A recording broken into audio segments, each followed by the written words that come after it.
Welcome to Spilling the Teach. We're kind of starting this new kind of way to discuss what's going on in hybrid, hopefully sharing some ideas and connecting people.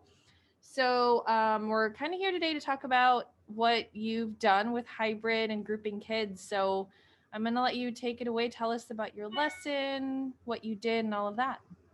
Sure. So I think one of the challenges of hybrid is getting interaction among the kids who are in the classroom and then the kids who are online. So I'm like, how am I going to do this? And really, what I did happened just to work really well. I mean, it was kind of like I'll try this first and see if it works.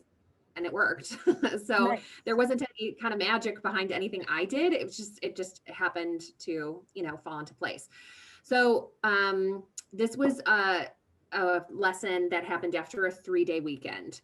And so after MLK weekend. And so the kids my students had watched a flip video on early attachment and parenting styles. And then when they came in, we did a review on that just because there had been a 3-day gap in between. And so got those brain cells fired up again. And then what they did is I put them in groups. And really, I guess I should have started with this. When we come into the classroom now for hybrid, everybody gets on the Zoom. So the students in the classroom and the students online were all on the Zoom. So as we were reviewing everyone, I'm in there projected and we're talking and discussing all the things and answering any questions. And then once the group activities started, I asked the students in the classroom to log off of the Zoom. And so they were grouped up depending on the size of the class. Right. I had a couple classes with 2 groups, and then I had one class with 1 group that was in person. And then grouped up the students that were on Zoom. So it was really good for collaboration for the students who were in the classroom being able to talk and discuss. And then the students who were in breakout rooms were able to do that. I was able to bounce in and out, of course, and then also answer questions for students who were in the room. So what they did was, and I don't know, do you want me to share my screen? Yeah, we can totally. That's great. Let me make sure that I have you. There you go. You should be good to share. Okay. So what we did was a group activity. I guess I'm not on this right now. So this is our agenda, and let me pull up the activity that they did. So this is just a really simple document chart that I have for students. And so what they do is they just, they list their names up here. So I know, I don't forget who is in the groups. And what they did was they had to find characters, or not real life people, but find characters from books, films, movies, whatever, TV shows that represented all of these different parenting styles, and they had to put images. So they could use any cartoons, whatever, didn't matter.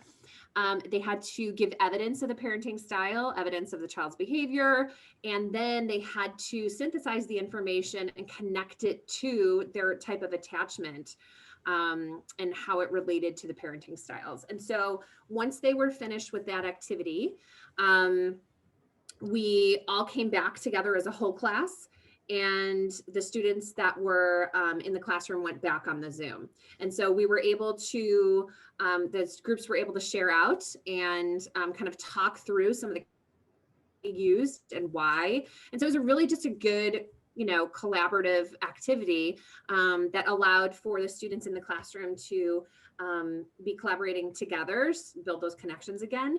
But then they also, as a whole group, were able to collaborate as well. So I just felt like it was pretty seamless. It worked really well, and the students enjoyed it. So that's great. And I really like that. What a engaging activity to talk about, like, characters, and they can, share information about what shows they watch, what they know about.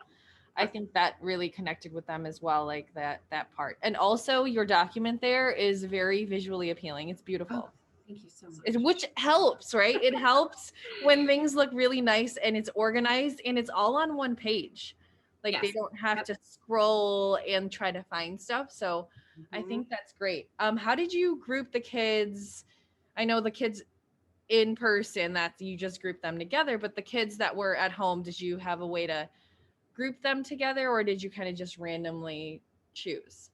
Yeah, great question. So sometimes I will, I have the need to, purposefully group students, but for this activity, it was pretty straightforward.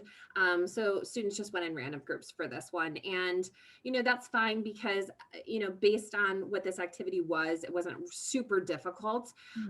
It was challenging, in its own way, but it wasn't a real intense, like heavy, Right. activity. So students were able to have choice as to what they were kind of, using to represent each of these different parenting styles and type of attachment.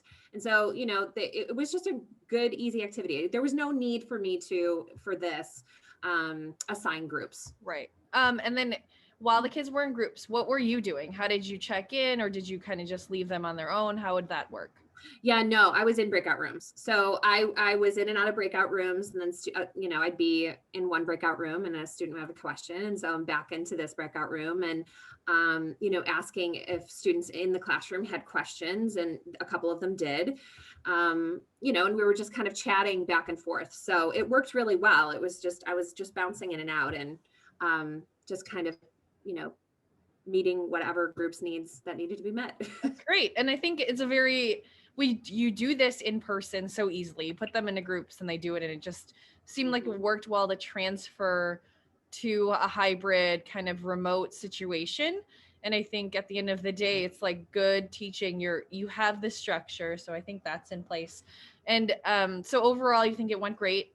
Will you do Yes. do this again too? Oh, for sure. Yeah. And I would even do this. This was obviously an activity that was designed for this, either e-learning or hybrid, because I didn't have this before. But I will definitely use this, back in the classroom when, they can still collaborate in person, doing Right. this exact document. So I found it to be really helpful, and they enjoyed it. It was a fun activity for them to do.